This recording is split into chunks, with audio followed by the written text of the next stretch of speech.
look at what pressure you should be at. So for this car, it's recommending 34 psi for the tires for both front and rear.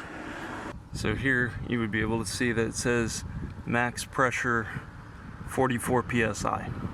So don't go over that and stay above 34.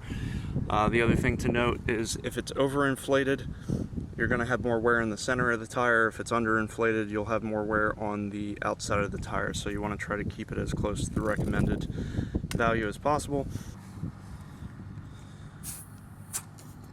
So I'm seeing that this one's a bit lower than the other ones. Yeah, so try to put that back up to 36 to match the other ones. I'm just going to inflate this.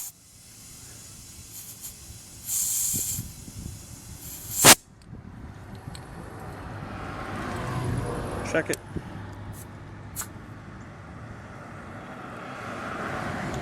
A little bit over. Let it out a little bit.